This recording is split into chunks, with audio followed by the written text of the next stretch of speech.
Grade 12 Economics. Good afternoon. My name is Mr. Mhlongo. I'm back here with you on our economics lesson. Our lesson for the day is based on our economic pursuits. Under economic pursuits, we are doing protectionism and free trade.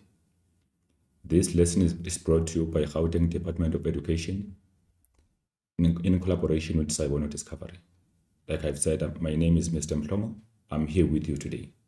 Just to quick remind you, this content I'm covering today is just the continuity on the previous content we covered before holidays, which was still on protectionism and free trade, where we covered the likes of export promotion policies, import substitution policies, as well as a desirable mix.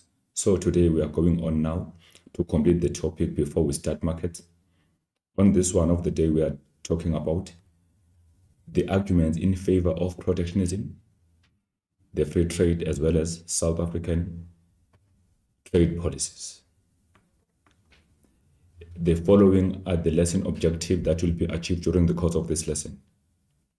At the end of this lesson, you will be able to discuss in detail arguments in favor of protectionism. So that means if we say in detail, this is an essay. So you will be able to discuss in detail arguments in favor of protectionism, and then also will be able to explain or briefly discuss arguments against protectionism. If we say you will be able to explain or briefly discuss, that means it can have from 1 mark up to 10 marks maximum. You will be able to explain the argument in favor of free trade. So meaning then this lesson will equip you to understand what is meant by the free trade, and then you will know its arguments in favor, which are advantages. And then also you will be able to briefly discuss South African trade policies. Our lesson is based on this. Then after, there will be an assessment that will be showing you how we normally assess this content. The following are the concepts or terminologies that are very important for you to understand this lesson. Protectionism, which is the main for now, is the use of tariffs and quotas to protect domestic industries against the foreign unfair competition. The free trade. This is a trade policy where trade barriers such as tariffs and quotas are removed. So when we trade with other countries or they trade with us, there are no tariffs and quotas or import restrictions. Globalization is the worldwide interaction between countries with the trade as a goal. Trade liberalization is the removal or reduction of trade and trade restrictions that prevent free movement of goods and services between countries. When we say the trade has been liberated, we mean there are no restrictions that are put in place to prevent the trade between world countries. Continue with the terminologies. Dumping occurs when countries sell their surplus stock or goods and services in foreign countries at prices which are lower than the domestic cost of production. Mercosur is an agreement or is an organization to promote free trade amongst Argentina, Brazil, Paraguay, and Uruguay. Trade bloc is a type of intergovernmental agreement where trade barriers are reduced or removed between trading partners. Infant industries are newly established industries which are considered to be in need of government protection. And then this is the lesson body. We are talking about protectionism. We are talking about free trade. Then we'll be evaluating South African trade policies. Then there will be an assessment. All right. So as we start, the protectionism.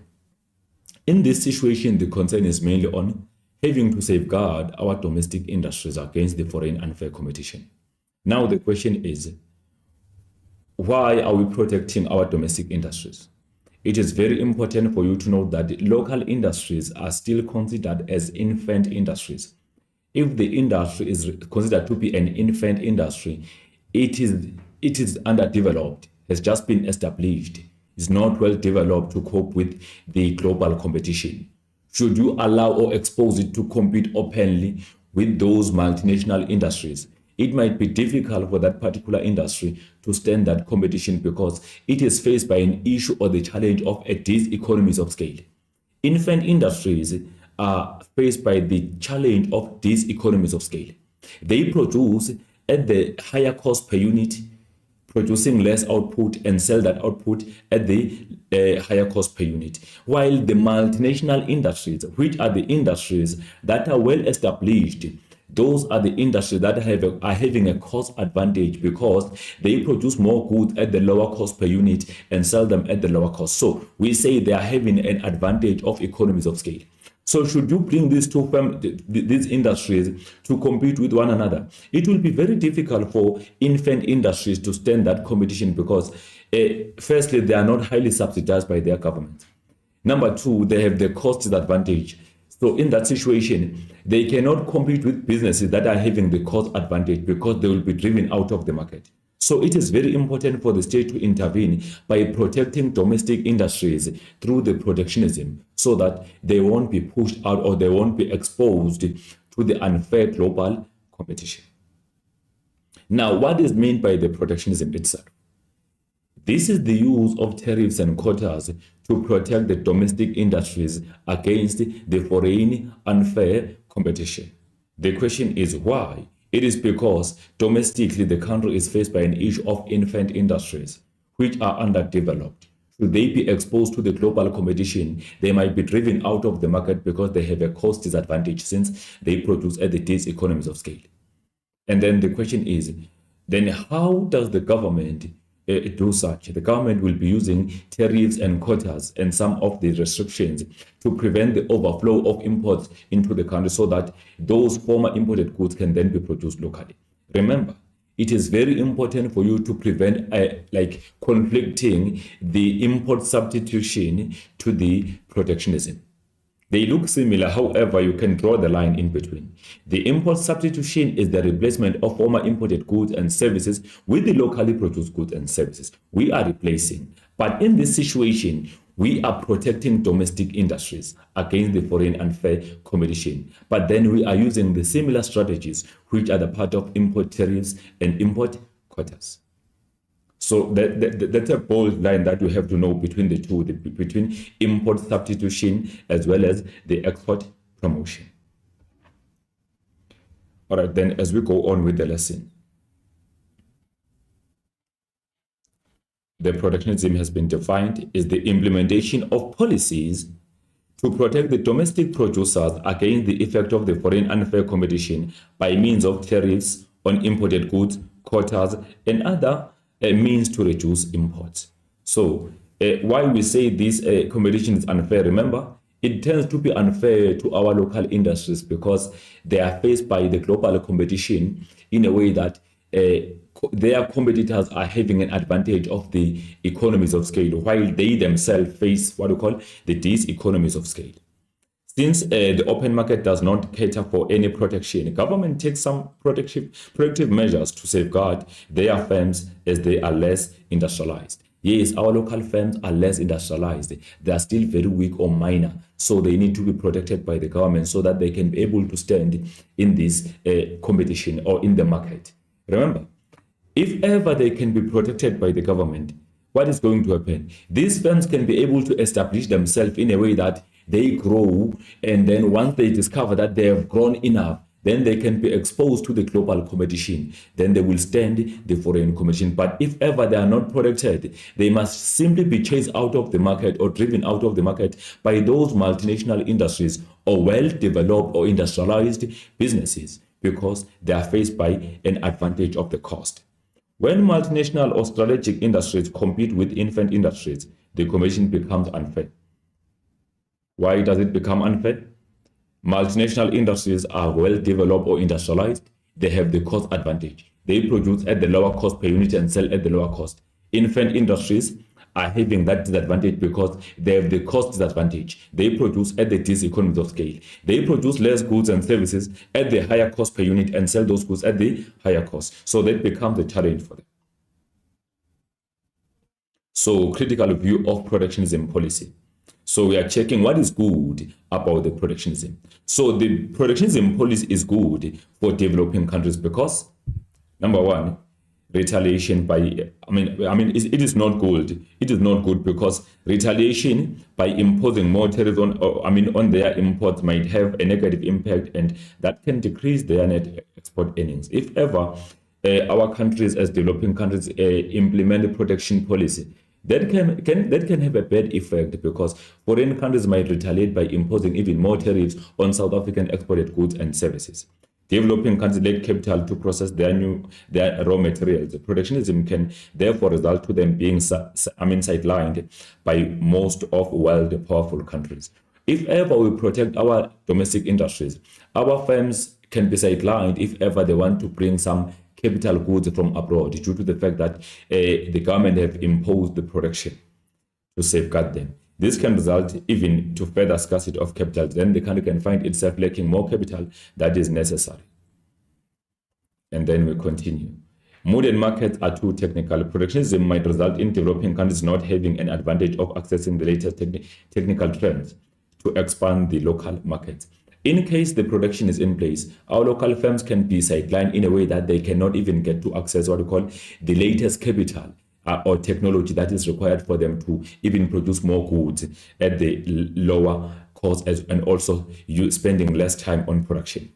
Protectionism promotes government dependence. So protection is bad because businesses tend to be more dependent on the government, and should they depend most on the government, they become more inefficient, because if they depend on the state for the protection, should the state remove its protection, they cannot afford to stand on their own in the economy or in the open market.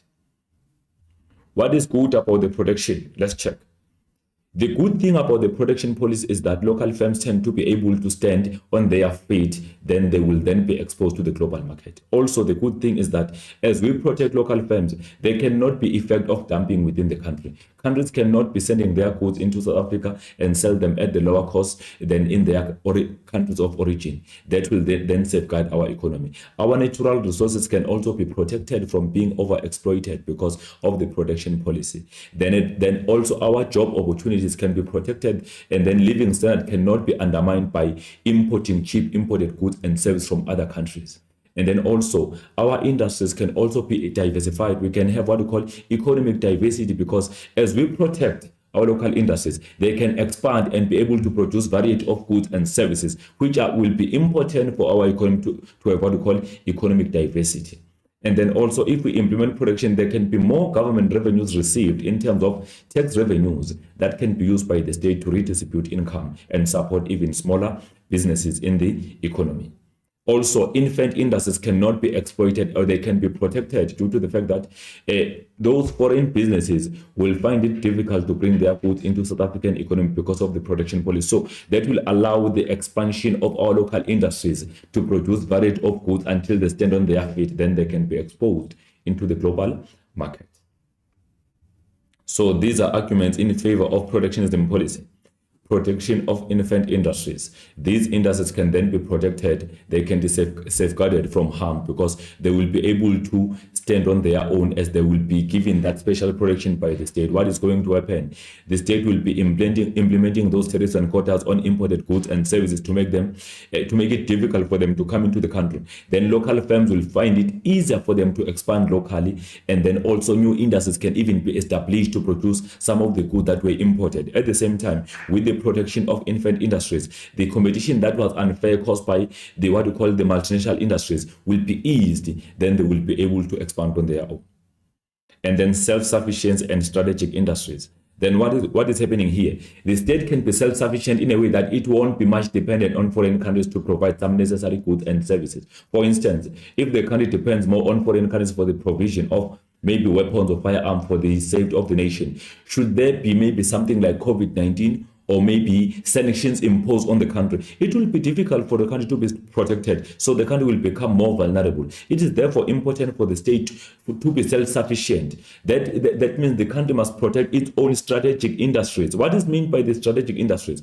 In this situation, we mean those industries that are very important, or that are the key for the welfare of the economy and of the society. For instance, in South Africa, we talk about the DINEL.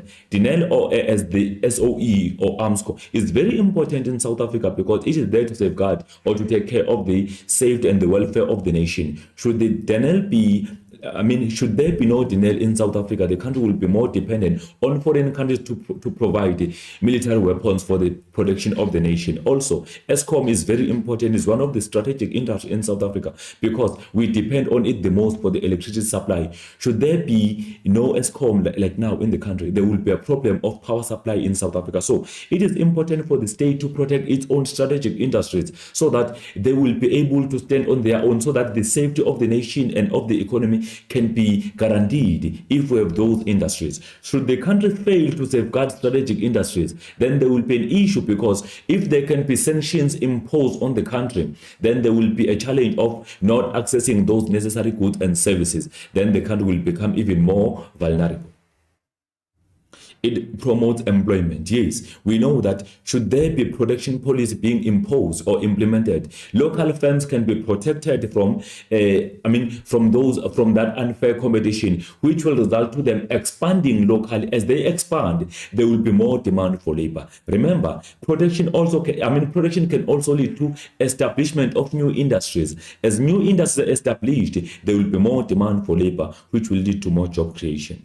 Prevents dumping. Should there be a protection, foreign firms will find it unnecessary to bring their own goods and services that are unnecessary. Remember, dumping occurs when goods are brought into the country or imported into the country and sold at the lower cost than in the country of origin. Those are goods that are deemed to be unwanted in the country of origin. So if ever there is a dumping, goods will be sold in the foreign country very much cheap, which will be undermining those foreign firms. They will be undermined because their goods will be competing against the very cheap goods that are imported, which will result to their goods not being demanded because of the cheap imported goods. So if we implement protection, the dumping will also be prevented due to the fact that unwanted goods cannot be imported due to tariffs being imposed. So only necessary goods will be imported into the country. That will be protecting our local industries also. Stabilizes the exchange rate and BOP. Once the protection is implemented, there will be less inflow of goods as imported goods into the country, and then that might lead to trade surplus or BOP surplus, because there will be less current or domestic currency flowing out, maybe, and more foreign currency coming in due to the fact that we have what we call the export promotion. That can stabilize the BOP and also stabilize our currency in the country. Promotes natural resources. Remember, in the free trade, natural resources are overexploited because there are no policies in place to protect them.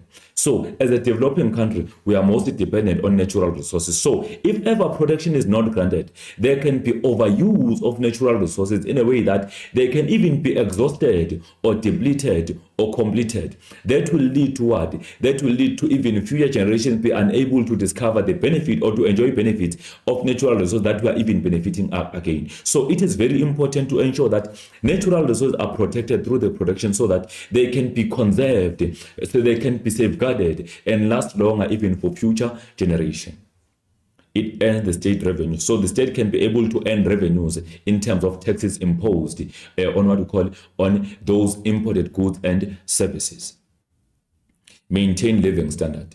Yes, the living standard will be maintained, because what is going to happen if the protection is granted to our goods and services as well as our industries? What will happen? Then people will find themselves being employed. Their jobs won't be compromised, which means they will be earning better wages and salaries in order to maintain their living standards. We know that mostly developed nations are the ones that normally safeguard their what we call labor-intensive industries, so that they can protect the welfare of their nation and stabilize or maintain their standards of living. It promotes diversity and industrial development. So there will be what we call economic diversity, because variety of goods will be produced in the country. At the same time, there will be industrial development, because new industries can be established to produce some goods and services that are even no longer imported into the country. So that's an essay. So let's check now in a form of an essay. Protection of infant industries. Newly established industries often lack experience and has fixed cost because of short production runs. So these higher production costs make it impossible to compete against established international firms, which with lower production cost. For certain industries to establish and prosper, they need some form of protection against already established industries or foreign producers until they can stand on their own feet. And then we continue with the infant industries. Infant industries are newly established industries that are characterized by what we call production constraints and it is economies of scale. Competing becomes even more difficult for infant industries if established industries use unfair trade methods such as dumping and price wars. Established industries have economies of scale advantage over the infant industries. We continue with the operation of infant industries. Low prices by multinational industries due to economies of scale compromise infant industries and drive them out of the market. Temporary protective measures will prevent decline in the growth of the local industries. All right, so just to give you the summary on the infant industries, remember, these are newly established industries that are characterized by what we call these economies of scale. They are faced by the challenge of the cost disadvantage. They produce less goods at the lower cost and sell them at the higher cost. Who are they competing with? They are competing with well-developed industries that are from across the world. Those industries are regarded to be multinational industries, which are having economies of scale advantage. They have the cost advantage because they produce more goods and services at the lower cost per unit and sell them at the lower cost. So it would be very much unfair for our local industries to compete with those multinational industries because they will then be driven out of the market. They will be faced by unfair competition, which will be driving them out of the market because foreign industries might use what we call unfair trade practices, such as what we call dumping, as well as what we call trade war. If they use dumping, they sell their goods at the lowest possible cost than in their countries of origin and below their actual cost of production because they want to drive out local industries from the market. And then also they can use what we call the price war. If they see that our goods are relatively cheap, they make them theirs even more cheaper so that our local consumers can then demand what we call the cheap imported goods and services. Self-sufficiency and strategic industries. Strategic industries are very important for maintaining national independence and national security. So these industries are the key industries for the country because they provide the necessary goods and services that are there to ensure the safety and the welfare of the nation as well as of the economy. These include products that may be essential in times of war or conflict when sanctions are applied. Should the country be sanctioned, meaning if the country is being sanctioned, it is no longer allowed to take part in trading with certain countries. That will mean we are no longer able to access some military weapons from those other countries. In that situation, we become more vulnerable. It is therefore important for the nation to be independent in terms of very much important or necessary goods and services. In terms of international depression or after the natural disaster, we saw during COVID-19 that importation of some goods was blocked. So if the country was more dependent for necessities, for importing necessities, then the country became even more vulnerable because imports were not allowed to come in due to the fact that COVID-19 was spreading quickly with goods and services that were flowing between countries. Protection should be granted to key industries. For example, the iron, steel industry, agriculture deserve the protection.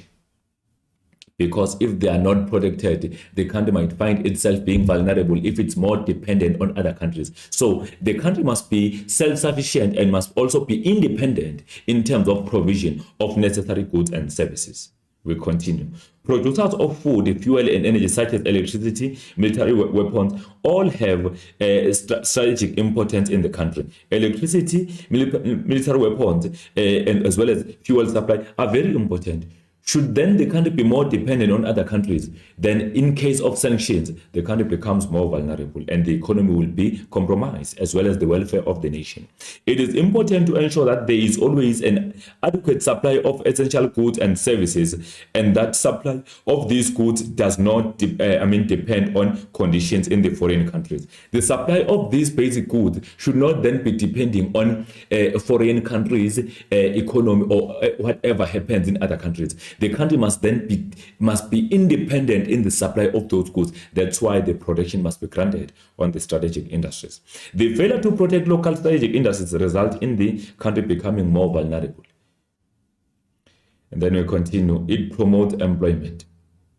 Trade production is a measure to control the unemployment. Remember, whenever the production is imposed, that will mean there is less inflow of imports, which give more pressure to domestic industries to produce those goods that were imported. In that situation, there will be demand for labor. At the same time, if we protect our local industries, that simply means jobs for our employed people will also be protected, because as consumers are demanding most locally produced goods and services, there will be more demand for labor domestically.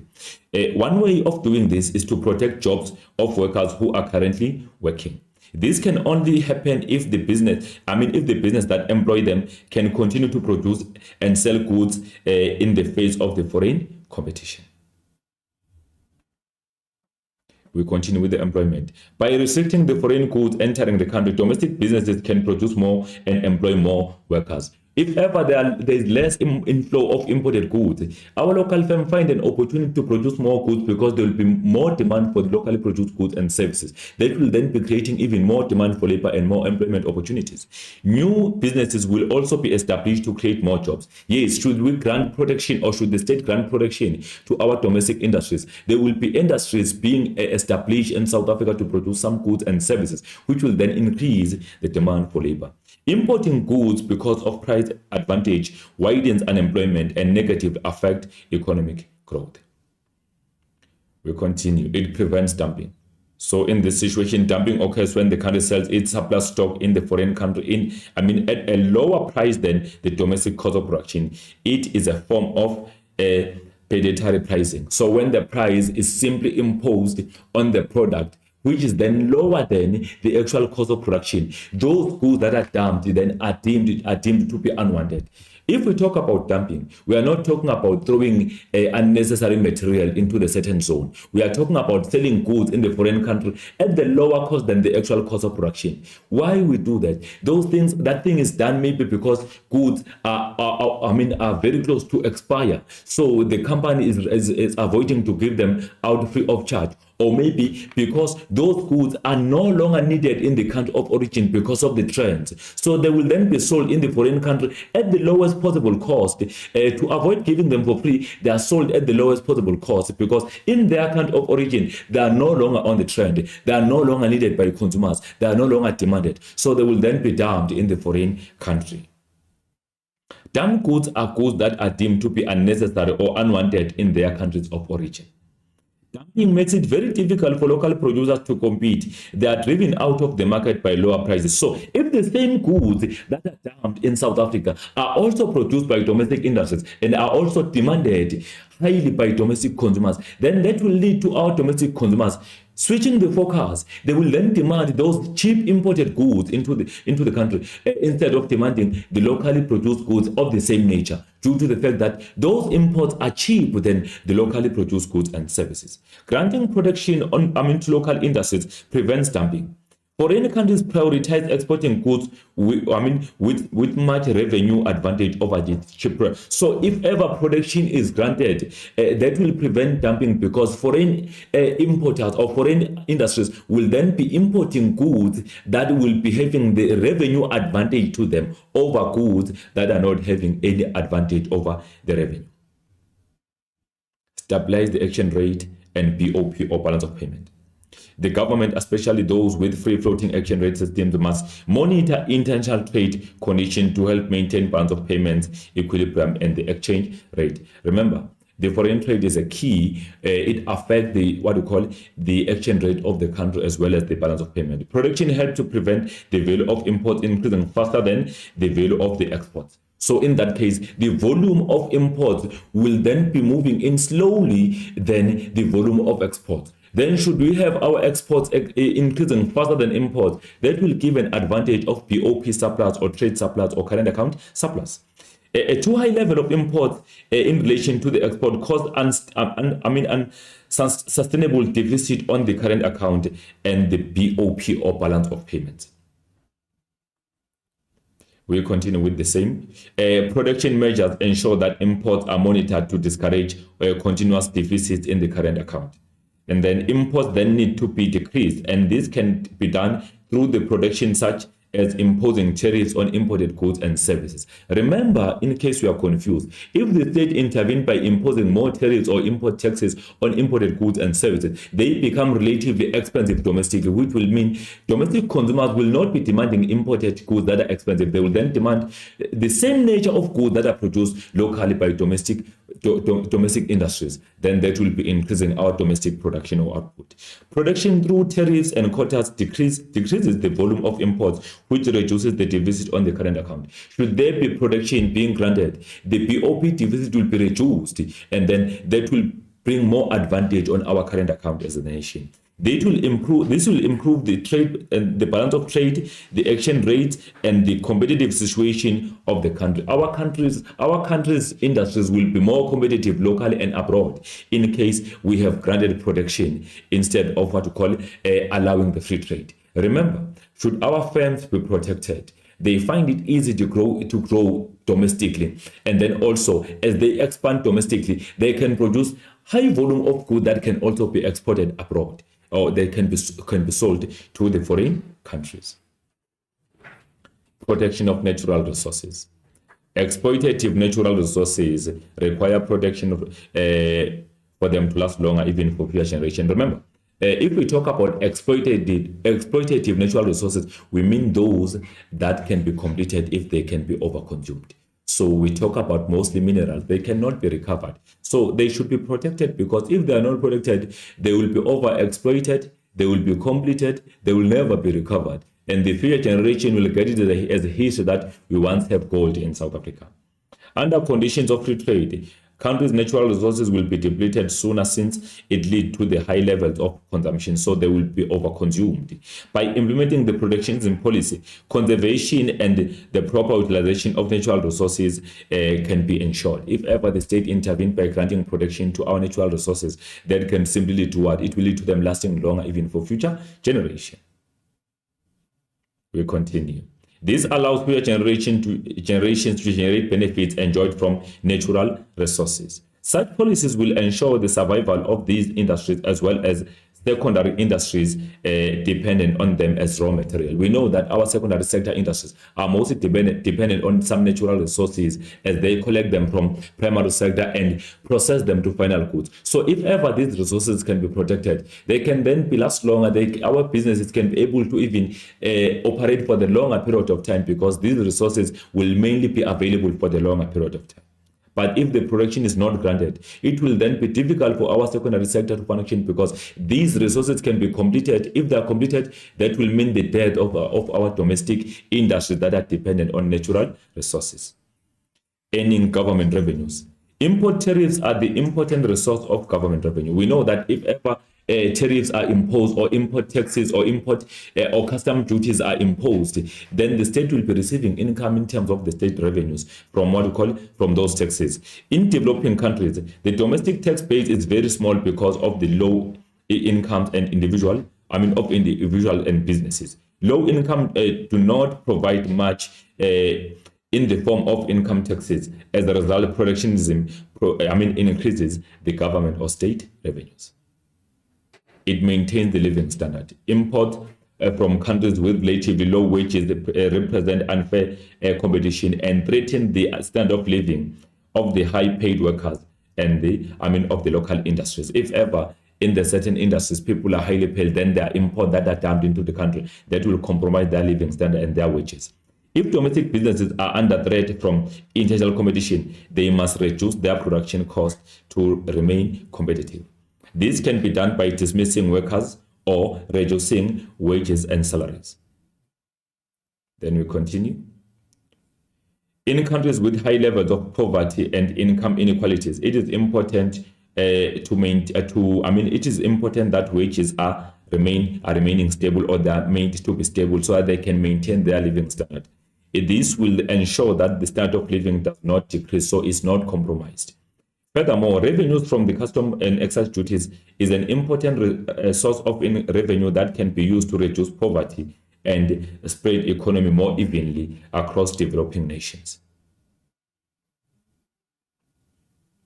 Industrial development and diversification. Countries need to develop diversified industries to prevent the advantages of over-specialization. So it is very important for the country to try to be diversified so that it can be able to be less dependent. Remember, if the country is not diversified in terms of the economy, it focuses on specifically one sector of the economy, which tends to be over-specialization. Should those resources that the country depends on be depleted, the country will have nothing to offer. So it is important for the country to grow in all aspects or dialects of the economy so that the country can face what we call economic diversity, not only focusing on primary sector, but the country can also focus on secondary sector as manufacturing, as well as the tertiary sector for the services. A country that relies heavily on exports of the what we call few product is very vulnerable compared to those with diversified economy. Meaning, if the country mostly depend on exporting one specific product, that country is very much vulnerable than those that are diversified, that are exporting variety of goods and services. We continue. If a developing country's employment and income is dependent only on one or two industries or sectors, there is a risk that wealth fluctuation in prices and supply and demand side problems could result in significant fluctuations in domestic economic activity. So should there be some uncertainties economical or globally that will affect the country very bad due to the fact that it is merely dependent on one or two sectors. Import restriction may be imposed on the range of product to ensure that the several domestic industries develop. So if ever protection is granted, preventing some import from coming in, some industries in the country can be established to produce a variety of goods and services so that the country can be less dependent on one or two sectors in the economy. So that was what we call the protectionism. So if we talk about the protection, we refer to the granting of protection to domestic industries through the use of tariffs and quotas. Now, it is important also for you to know that there are two main stakeholders that are involved in protectionism policy. In this case, we talk about businesses that are protected by the government. So the government intervened to protect our domestic industries. As our domestic industries are protected, they get an opportunity to grow. As they grow domestically, they are then able to expand and produce more goods and services that can be sold even abroad. That is good for the economy. Then that can be done through the use of tariffs and quotas. Then now we are moving to the opposite, which is the free trade. Remember, when you talk about the free trade, we refer to the trade that occurs where there are no trade restrictions that are put in place within the country. We call that the free trade. So about the free trade, we don't mean that if there's a free trade, goods are exported or imported for free, people don't pay for them. People do pay for those goods and services. However, there are no restrictions or difficulties that are put in place to delay or to to divert the trade, making it very difficult for goods to be imported or exported. Goods are imported freely without any tariffs or quotas or any restriction, and they are exported freely without any tariffs or trade restrictions. So that's a free trade. So as a developing nation, should we favor free trade? Should we say yes to the free trade as a country, as South Africa? One can say yes, one can say no. Why can we say yes to the free trade? We can say yes to the free trade because it gives an opportunity for local industries to expand. They can then be exposed into the global market because exporting becomes more easier and convenient. So our industries can be able to be exposed across the world and improve their productivity. Number two, why should we say yes to the free trade? We can say yes to the free trade because it gives our consumers maximum of choices. It improves the living standard and the economic development for our domestic consumers because they find an opportunity to get goods or varieties of goods from different countries at different qualities at the lower cost, which improve their living standard within the country. So they tend to live better. There will be varieties of choices which will expand their opportunities to choose and also expand their living standards. And then that can lead to our local firm producing even further more goods and services and allow them to even specialize. They can specialize in a way that they produce those goods where they have the cost advantage on. Then as they do so, they will then be producing goods for the global market, not only for the local market. So that becomes a good opportunity. Also, as we overproduce goods to be sold abroad, that can be good for the nation because that can be increasing the volume of exports. However, there are some bad effects of free trade. As developing country, we have less to offer in the global market. We mainly depend on natural resources or primary sector. So, should we allow the free trade? That will be a huge compromise to our domestic industries because they will be facing that competition, that huge competition, which is unfair against the foreign multinational industries. Should they face that competition, they will be driven out of the market. That's number one. And number two, we must say no to the free trade because as we have the free trade in the country, that will then be leading to what? Job losses.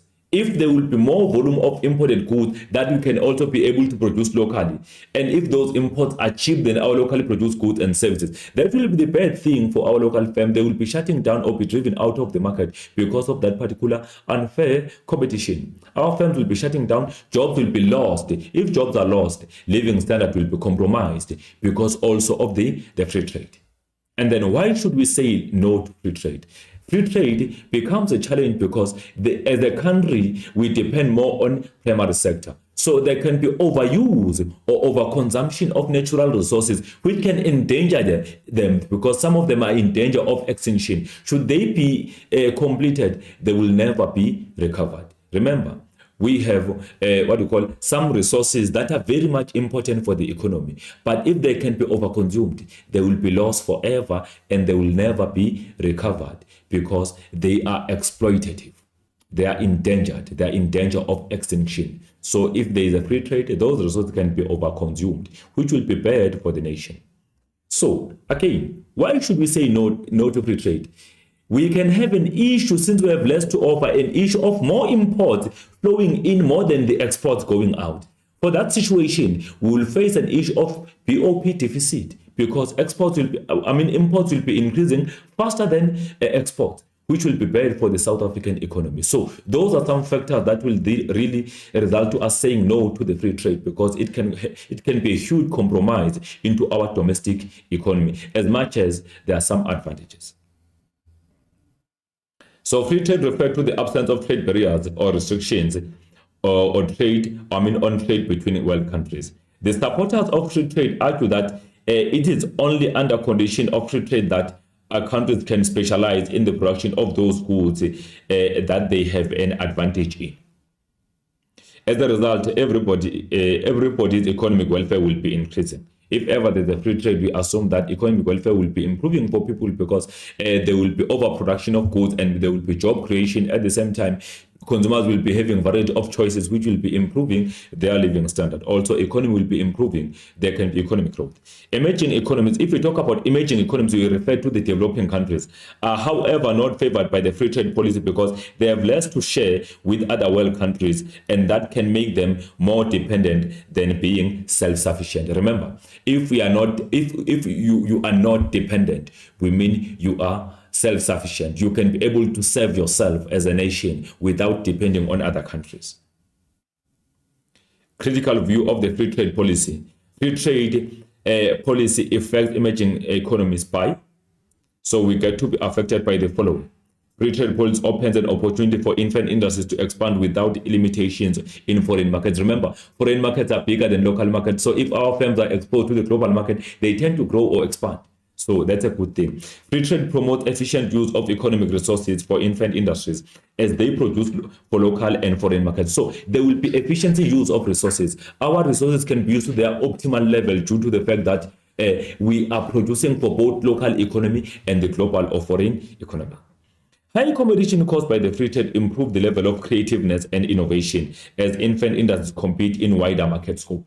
So there will be high range of innovation. Remember, there is an incentive to innovate if you are faced by a high level of competition. So if there is a free trade, there will be a wide competition. If there is a wide competition, that will lead to our local firms becoming more innovative and creative and even producing good quality of goods and services. They even get an opportunity to invest in technology that produce more goods at the lower cost per unit, which will be improving what we call our output and then also resulting to what large scale production or mass production. Free trade policy can result in businesses from developing countries accessing capital easily to support their production. Remember, If there is a free trade, there are no tariffs imposed as we import goods. So our capital goods that we are importing will then be flowing freely without any import tariff put in place, which will make them legally affordable, which that will be good for our nation, because those capital goods will then appear affordable and cheap for our domestic industries. And then we continue. What is bad about the free trade? Developing nations are dominated by infant industries, which have less productive capacity. They lack capital to produce for both local and foreign markets. Our infant industries are having the challenge. They cannot mainly supply what is demanded by even local consumers. They have less productive capacity. So in that situation, they have less to offer. So should then we have the free trade, they offer less in the global market, which will attract more goods to be imported into the country, which will then be driving them out of the market. Industries from emerging economies have less to offer internationally as compared to industrialized economies. We talk about developing countries. Developed countries, if we say industrialized economies, those are developed nations. Free trade policy has an effect of shutting down the local markets because competition can be too high for local industries, since foreign competitors might be having advantage of what we call economy. There will be economies of scale or the cost advantage on them, so they will find themselves finding it difficult to compete with those industries that are well developed. So that's an effect of free trade. The problem of dumping arises. There can be dumping. Foreign firms might dump their goods into South African economy that are deemed to be unnecessary, which will be driving out local firms from the market. That will be bad because jobs will be lost. Economy will be dropping down. Arguments in favor of free trade. Economies of scale. What is meant by economies of scale? It occurs when firms or the country produce a particular product at the lower cost per unit and then producing high volume of that particular product and sell those goods at the lower cost. We call that the cost advantage. And then specialization and efficiency. So if ever there's a free trade, countries tend to be over specializing. They tend to focus on goods where they have a competitive advantage on. That allows them to be mainly focusing on the good, on the product, where they have effective labor, and then also at the same time they have large output that can be produced at a shorter period of time, and also their machines can cope with the global what we call demand as they produce. Also it can improve efficiency because that will lead to goods being available at the right quantity, right quality, and the right time. If ever firms are faced by global demand, they will be efficient in a way that they allocate their resources at the optimal level. As they do so, efficiencies can be achieved in both technical efficiency and allocative efficiency. Freedom of choice and increased welfare. Consumers will find themselves enjoying under freedom of choice. There will be variety of choices available for them to choose from. In that situation, they will be having variety of goods produced locally and abroad, and the choice will be at the highest range, which will allow them to even have an advantage over prices because goods will be more cheaper if ever there's a high level of competition. It improves foreign relations. Yes, relations will be improved between world countries due to the fact that if there is a free trade, then there will be no war between countries. There won't be tensions between countries because no sanctions are put in place, no trade barriers, no import tariffs, etc. So that will create peace amongst countries. Innovation and implementing best practices. Countries will tend to be more innovative, and also goods will then be available or be produced at the right quantity, right quality, and the right time. If we talk about implementing best practices, we mean firms can find it easy to be well established and invest in the latest technology that is trending currently, which will allow them then to expand. Those are the best international practices. Economies of scale explained. Increased trade, world trade leads to the larger market, more investment in production process, and lower cost of production. And then once producer has invested in production capacity, it makes sense to produce as much as possible as the average cost of production falls as more goods are produced. Economies of scale benefit consumers as low production costs lead to the lower prices for consumers. Specialization and efficiency. Producing for the foreign markets provides a firm with innovative to produce as much as possible at the lowest possible cost. They tend to invest in the new technology that will allow them to produce at the lower cost and expand. The profit motive will encourage less wastage and better production methods. Countries can specialize in the production activities in which they have competitive advantage. And then we continue, freedom of choice and welfare will be improved. Tariffs and quotas reduce the quantity and varieties of goods available for consumers. Foreign goods that are imported are more expensive due to the excise taxes and the custom duties imposed on them. Free trade increases the range of choice that is available to consumers, and it reduces the general price because of high level of competition, and also because of there are no tariffs imposed on those goods, so they become relatively cheap in the country. Free trade allows consumers a wide choices of what they of what to buy from of what to buy from the whole world, and not just from what is produced local. So they tend to be spoiled with the varieties of goods available that are produced locally and abroad. It can even improve the quality of goods that is sold to consumers. Consumer welfare will be improved because they are spoiled with choices and also lower prices. Improve international relations. When the countries use the trade barrier, it results to retaliation by trading partners. Yes, we've seen on our social media platforms where USA have been trying to imposing tariffs in different countries, including South Africa. It is imposing high tariffs on imported of some specific goods to their countries, and then we have seen the USA with China. They are fighting now over what we call import tariffs. So there's a high level of retaliation going on and tension between them because of because of trade barriers that USA is imposing on China and other world countries. As South Africa were also affected because it has been indicated that there will be even high tariffs, about 30% imposed on our automotive industries that are exported to the global market, especially USA. If ever we export our vehicles to USA, there will be high tariff imposed on our goods. They are saying they're doing that because they are willing to protect their own domestic industries, especially automotive industries. So that's a challenge. It results to tensions between countries. It results to trade war between countries. We have seen that going on. In the end, everybody pays high prices, and the total output is reduced as the trade is reduced.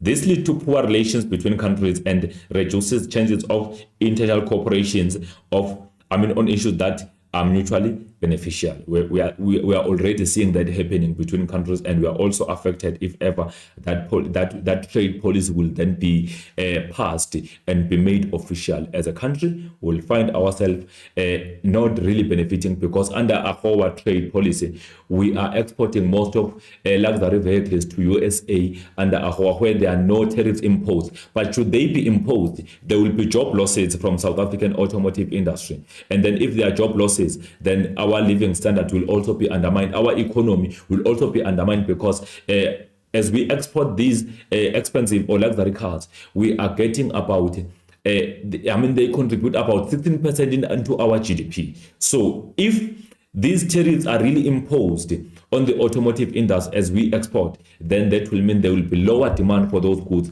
from US. And then in that situation, our local automotive industry will find it very difficult to be competitive, because those cars will be expensive in US market, and there will be lower demand. Jobs will be lost in South Africa. So that will be creating tensions between South Africa and USA, which are already existing, by the way. Innovation and implementing of best practices. As a result of competition on the internal market, companies are forced to implement best production methods, the newest technology and management system, and to improve continuously. This results in consumers worldwide having access to quality of goods at the reasonable prices. And then we continue. Innovation. Free trade implies competition. So if ever there's a competition, there's an advantage or incentive for firms to be innovative, because they are faced by high level of competition. A lack of free trade often leads to domestic markets being dominated by few enterprises who avoid competition among themselves, and they end up exploiting consumers to higher prices and poor quality of goods and services. But with the free trade, there will be wide competition, which will then push them to be even more innovative and be creative. Competition provide a powerful incentive to innovate and be creative that improve the quality of goods and the quantity.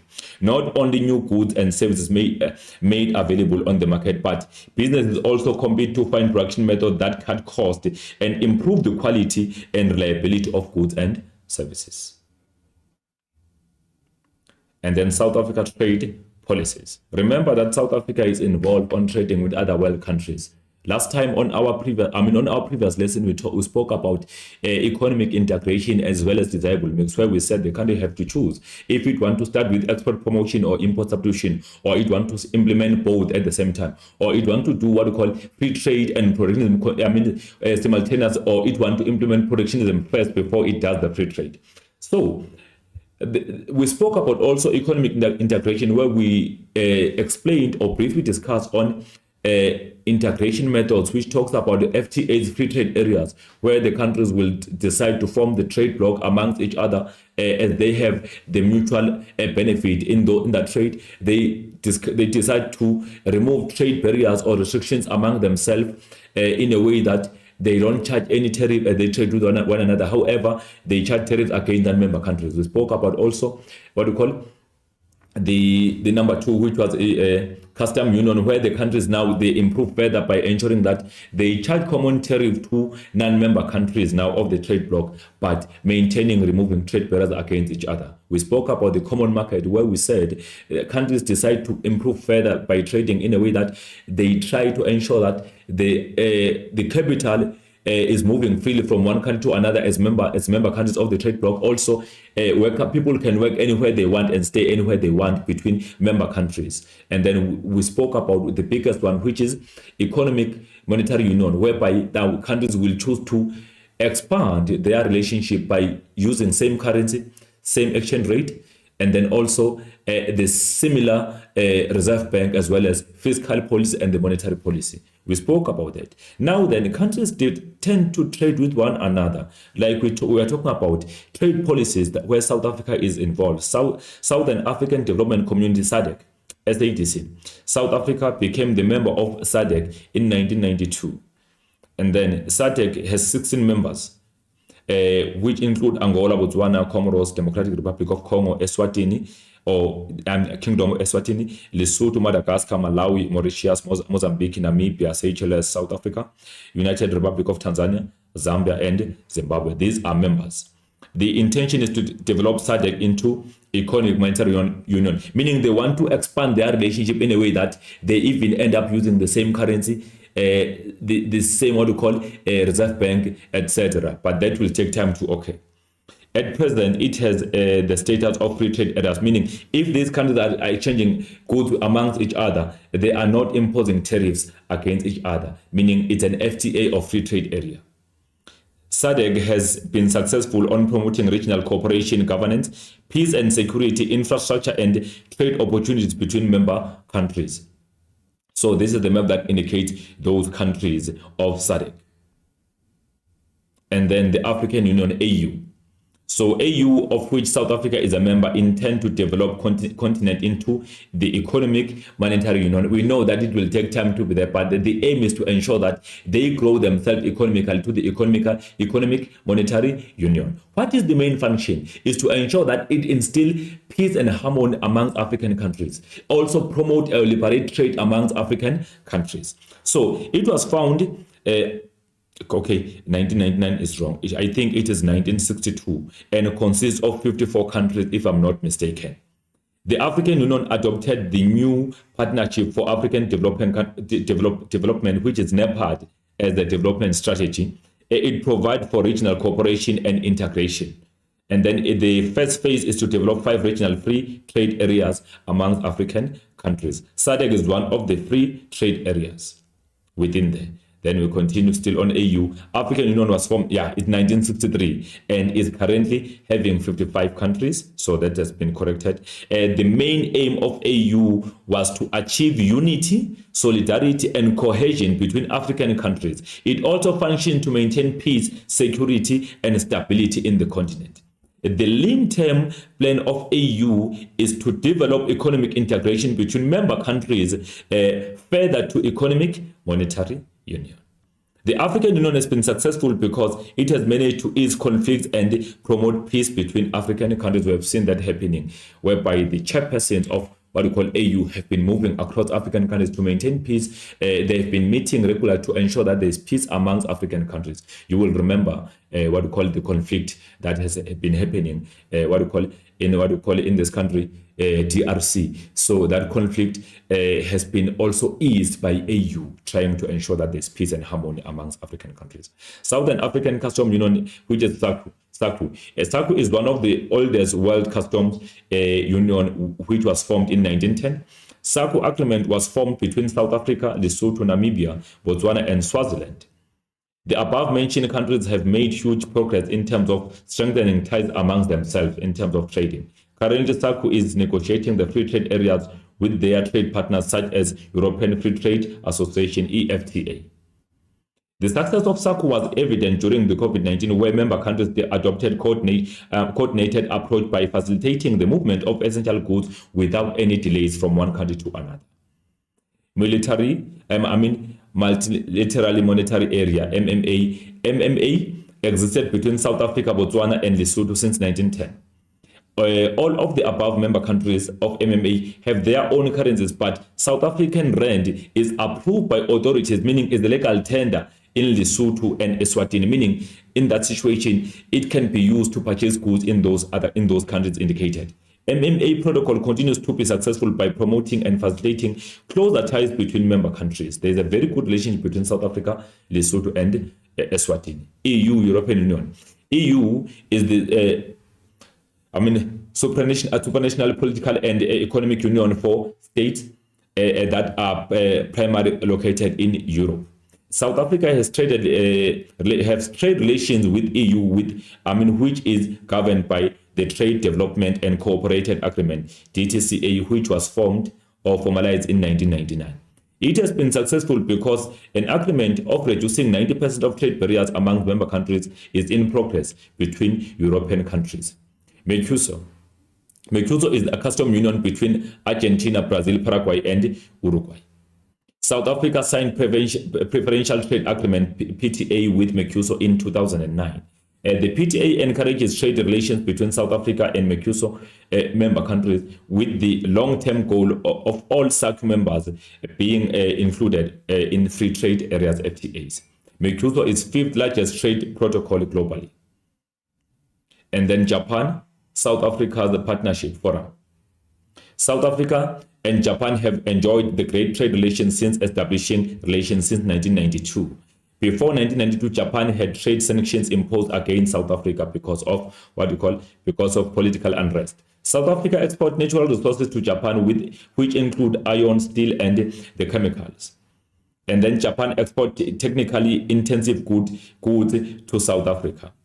Then the sound investment by Japan to South Africa has been over 100 billion yen, which focuses on automotive industry, which are cars that are imported or that are what we call FDIs in South Africa from Japan, metal and chemical industry.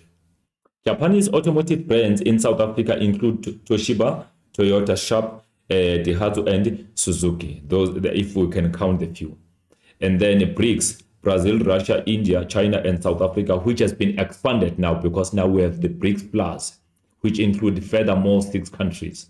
So South Africa joined as full member of BRICS in 2011. So with this, it joined 4 of the 7 biggest economies in the world. BRIC comprises of countries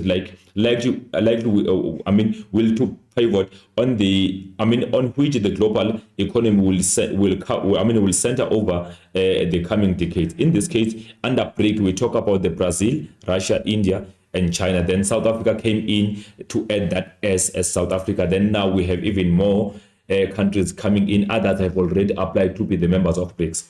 As BRICS member South Africa enjoys trade and investment benefits and influence the world forums. New BRICS membership was activated in January 2024, which include the following countries: Egypt, Ethiopia, Iran, Saudi Arabia, and United Arab Emirates. These are new members of BRICS. That's why we call it now BRICS Plus. The group proposed the establishment of BRICS Development Bank in South Africa. So this bank should be situated in South Africa. It will be funded by and managed by BRICS and other developing countries. So what will be happening? This what we call BRICS Development Bank will function like IMF, International Monetary Fund, if it succeeds. meaning being able to assist those countries that are faced by economic challenges, which will be member countries of BRICS. It will serve as an alternative to IMF and help member countries to pool resources for infrastructure development and loans during difficult financial times. BRICS has proposed BRICS currency, which is backed by gold. Also, there's a new proposal of BRICS currency. This has resulted to most world countries gaining interest to be member countries of BRICS community. BRICS Bank is underway where the common BRICS currency will be used amongst member countries. So if they trade with one another, they will be exchanging goods using what we call the BRICS currency. They will no longer be using what we call the dollar, but the BRICS currency will be used as a legal tender amongst them as member countries. This has threatened the US dollar dominance because it will have less countries committed to use it unless they trade with USA. Then the African Growth and Opportunity Act, AGOA. The AGOA agreement is the USA initiative signed in May 2000, and South Africa is a member. The purpose of this legislation is to assist economies of African countries and improve relations between the region as well as the USA. It provides duty-free entry of certain goods into the Americas. So whenever we export some specific good like cars, fruits and vegetables, we export them to US, we export them without having to pay any tariffs, so they become more cheaper for their community. American imports under AGOA are becoming more diversified, but petroleum products continue to account for the largest portion, 91% of overall AGOA imports that we bring from USA. Chemical and related products increased by 39% in the first half of 2011. South Africa's largest trading partner, South Africa is the largest trading partner with America so far. We remember that there are new suggestions and also sanctions that are in place over South Africa by USA. So also there are threats that South Africa will be removed from AGOA for some different political reasons. So should that be happening, South Africa will then not be a part of AGOA, and that will be compromising South Africa in a huge way, like I've explained before. South Africa is the most beneficial under AGOA since it exports vehicles above 16% worth of country's GDP to USA. But remember, should South Africa then be compromised or be reduced from AGOA, then that will be highly compromised. Then South Africa have to discover new markets across the world to export its vehicles to. South Africa also benefits from importing cheap frozen chicken from USA through AGOA. That has been a challenge because it has been driving out local firms local poultry industry. Our local poultry industry is dying because of those cheap chickens brought into the country through AGOA because they're relatively cheap. Then we move to assessments.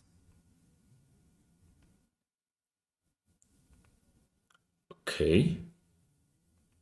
The free trade. How can free trade policy affect emerging economies? So let's check the positive impact. The free trade policy opens opportunity for infant business to expand without limitation in the foreign markets. Yes, they can grow unlimitedly if they get an opportunity. Free trade promotes efficient use of economic resources to infant industries as they produce for local and foreign market. Remember, the foreign demand, the foreign market is bigger than local market. So in that case, if ever our firms are exposed to free trade, they can then expand because they will be producing for both local markets and foreign markets. Higher competitions caused by the free trade improve the level of creativeness and innovation as infant industries compete in wider market scope. Free trade policy can result in businesses from developing countries accessing capital easily to support their production process. And then we continue with the assessment with the same question. What is better about the free trade? Then developing countries are dominated by most of infant industries that has less productive capacity. They lack capital to produce for both local and foreign markets. So they produce less goods, meaning they cannot afford to supply local and foreign market because their capacity to produce is minimal. Industries from emerging economies have less to offer in the global market as compared to industrialized economies or developed countries. Free trade policy has an effect of shutting down local market because competition can be too high for local industries since they're still infants. So as they compete with those well-developed industries that are having the cost advantage, so there can be dumping also because of the free trade. That's why it is not a good idea for developing nation.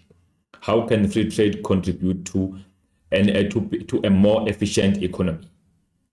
It can contribute by allowing the inflow and outflow of goods and services into the economy easily, Stimulating demand for goods and services, hence creating job opportunities. Implementing the trade balance, by making it more favorable, because there will be more export at time than imports. Earning the country's foreign capital and accelerating economic growth and development. Improving international relations and stimulating economic integration between world countries. Improving international competitiveness and expansion of industries. Local industries can be able to expand under free trade, and they can be more competitive if they get a chance. But then remember that with the free trade, it can be difficult, especially for developing nations, because they have less to offer in the global market, and they normally export minerals or natural resources which are not yet processed. And then, why is the protectionism policy not good for developing countries? Why should we not really implement protection as developing nation? Protection policy is not good for developing nations because of the following. Retaliation by imposing more tariffs on their imports might have a negative impact and can decrease their net export earnings. Developing countries lack the capital to process their raw material. Production can therefore result to them being sidelined by the most powerful countries in the world. They cannot access capital. This can result in even further scarcity of capital from developing countries. Modern markets are too technical. Protectionism might result in developing countries not getting an advantage to access the latest technical trends and expand their markets. And then we move to the essay. This essay under protectionism simply says, discuss in detail arguments in favor of protectionism. Discuss in detail. So there is in detail here, meaning it's an essay. Arguments in favor of protectionism, and then you are not given which ones to discuss, meaning you have the wide range to choose from. 9 of them can be discussed to obtain maximum marks. Then how can South Africa benefit from trading in global markets? 10 marks as an additional part. Then let's go. Remember the introduction. You know the essay structure already. So how do we introduce? We define the protectionism policy. A trade policy whereby the state implement measures to protect local industries against the unfair competition from abroad. That is correct. Or you can say free trade refer to the trade policy where the state will be implementing trade restrictions such as tariffs and quotas to protect local industries against the foreign unfair competition. Do not define import substitution here. Any other correct relevant response is accepted for 2 marks. And then we continue. Industrial development. Let's check what is being said. Some developing countries are suitable for establishing certain kinds of industries. So free trade markets. Free trade makes it possible. Impossible to compete with well-established older industries due to the first few years of existence and often industry being the most difficult. So being the most difficult. So we are saying here, if ever there's a free trade, it becomes more impossible for the country to be well established because it competes with well-developed industries. If that is happening, they can be driven out of the market because of what? Because of the free trade. So production is very important to grant the production to those industries. Industrial development. Older industries use unfair methods of price cutting and dumping. Therefore, young industries need to be protected by the government so that they can be well established. Production will prevent competition because it is difficult to do away with once applied. So there will be less competition if ever there's a protection in place. And then we continue with the essay, infant industries. It is difficult for a young industry to survive due to their average cost being higher than well-established foreign competitors. So remember, we said they produce goods at the higher cost per unit and sell them at the higher cost as infant industries, but they are competing with multinational industries that are producing goods at the lower cost per unit and sell them at the lower cost while they're producing the large scale production.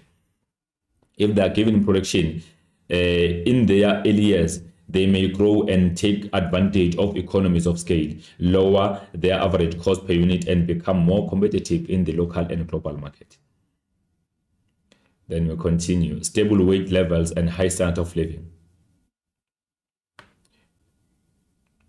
Okay, then a country with high wages has a view that standard of living will be undermined or compromised if cheap goods are imported from countries with low wages. In reality, high wages are paid to workers with high productivity. And then we continue. Increase employment. if local industries cannot find profitable markets, they may stop producing, and that will cause the unemployment within the country. Protection will result to less unemployment in the country because as there is a production of local industries, they can expand and new industry can be established, which will be increasing the demand for labor. And then we continue. Economic self-sufficiency and strategic industries. War causes cut off or friction between countries, depression, shifts, and demand. All factors that are vital to be self-supporting. So in case the country finds itself being sanctioned or there are some trade wars, that can lead to countries being blocked from trading with other countries. So it is important for the country to be self-sufficient. If the country becomes self-sufficient, it is able to serve itself and the entire community with its goods and services instead of being more dependent on other countries. So with production, that can be achieved. But if ever strategic industries are not protected, there can be overflow of goods that are necessities. And should the country be blocked from trading with other countries or be sanctioned, then the country will not be accessing those important goods and services, which will be bad for the nation because it will become even more vulnerable. Protection is granted especially in key industries to ensure their survival, because if ever those strategic industries are competing with cheap imported goods of the same nature as they produce, then their chance of surviving will be slim and they will be dying or shutting down, which will be bad for the economy, because should the country face uncertainties in the future, those goods won't be made available in the country. That's why it is important for the country to implement what we call the protection. And then we continue. Maintaining domestic employment, reduce unemployment, and provide more job opportunities. Countries with high level of unemployment are pressured to stimulate employment creation. So they have that obligation. So protectionism policies are used to stimulate industrialization. How do they stimulate industrialization? If you protect your industries, that means there will be less inflow of goods. Then if there's less inflow of goods, local consumers are demanding locally produced goods and services. If that demand is too high, they will be able to produce even more goods. So that will be that will lead to demand for even labor force. Workers will be employed. And then also protection result to establishment of new industries. As new industries are established, there will be more demand for labor. Then employment will be created, unemployment will be reduced. Domestic employment is encouraged through imposing import restrictions. If we impose import restrictions on specific goods that we are also able to produce as a country, that will lead to local consumers mainly demanding those locally produced goods over imported goods and services. That will be an advantage because that will lead to more demand for labor. Our people will be employed within the country, which will be improving employment opportunities and decreasing the unemployment within the country. Domestic employment creation domestic employment creation at the expense of other countries is known as beggar thy neighbor policies. Whenever we create employment at the expense of other countries, meaning we impose the protection so that we can create our own employment, that is the statement which is regarded to be the beggar thy neighbor. We are using them to obtain what we want to achieve in terms of employment opportunities. Then we continue with an essay, preventing dumping.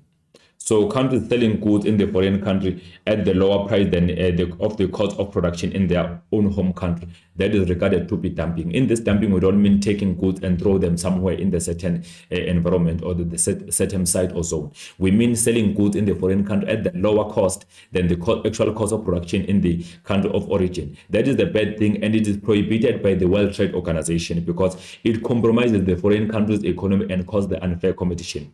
Dumping is used to capture new markets and forces financially weaker industries out of the market. So if ever the goods are being dumped, weaker industries can be forced out of the market because they cannot stand that unfair competition, which is being imposed by those larger industries that are selling their goods at the lower cost than in their cost of production in their own country.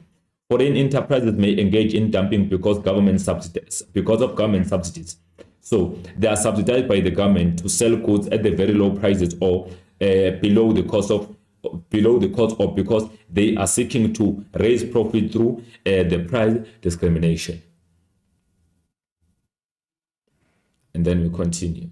Prevent dumping also continues. The initial reason for exporting products at the low price may be to dispose of accumulated stock of goods. If ever there's too much stock that's available, to prevent expiry, them being expired, then they can be dumped in other countries so that they won't just be given for free, so that they won't expire. And then also in the short term, consumers in the importing country will benefit because they will be enjoying those goods at the lower cost than they are actually they are locally produced goods and services. Then they will be shifting focus by demanding cheap imports over their local production. However, in the long term, objective may be to drive out domestic producers and gain strong market position. If these goods are continuously dumped into the country, they will be earning the local market because consumers will keep on demanding these cheap imported goods, which will be compromising domestic producers because they will be driven out of the market, which will then result to them shutting down. Then there will be job losses again. In the case of consumers, are likely to lose out because of the production in the choice of the higher prices that the exporters will be able to charge. Protectionism prevent foreign industries from dumping their surplus and out-of-season goods and services at the lower price, which may be harmful to the home industries. So if we talk about the out-of-season goods, we talk about goods that are now out of trend. They are no longer required in that country, so now they are sold in this country to avoid them from being given free of charge. So in that situation, we call those goods as out-of-season goods, or goods that are no longer on the trend. They are no longer demanded by those consumers because they are deemed to be unnecessary as for times, because we change with times as for our preference and taste. Stabilizing exchange rate. Traders buy on cheapest markets and sell on the most expensive ones. Countries export primary products and import manufactured goods, causing a disrupted balance of payments and exchange rates. Prices of imports increase through tariffs and quotas that are imposed.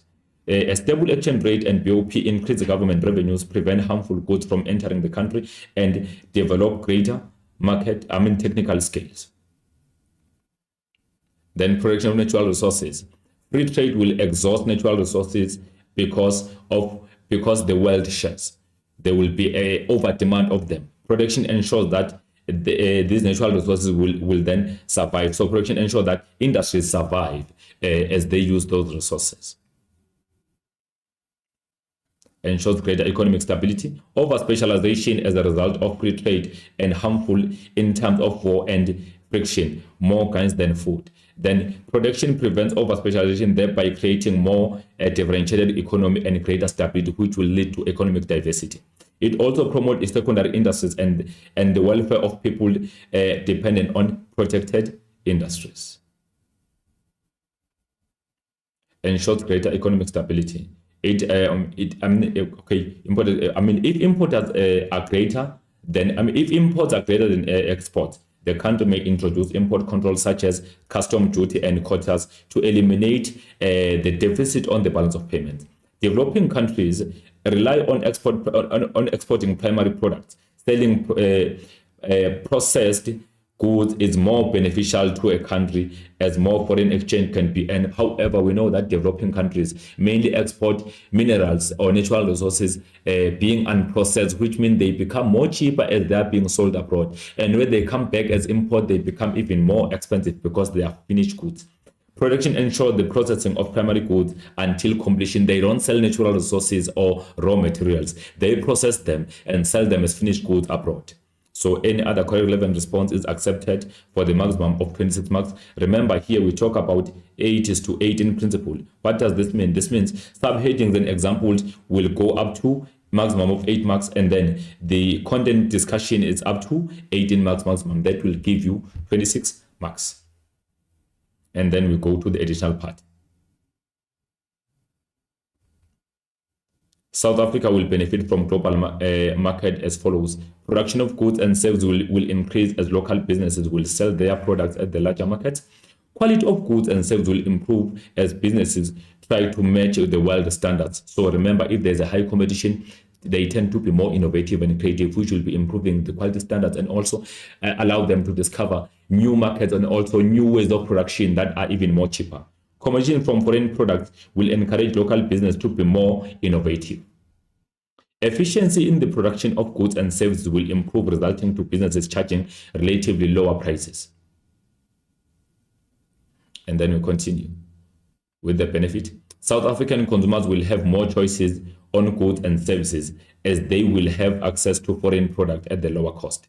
More job opportunities may be created as the production of goods and services is increasing. Remember, there will be more demand. For that reason, then there will be more job opportunities. Inflation may be controlled as local prices will be linked with international prices. So if ever local prices are linked to foreign prices, that will help to stabilize the level of inflation. South Africa will increase its trade relations with other countries, which will result in gaining larger market share internationally. So our local firms will be able to sell in foreign countries and sell their goods and services due to the fact that the country is involved in the global market.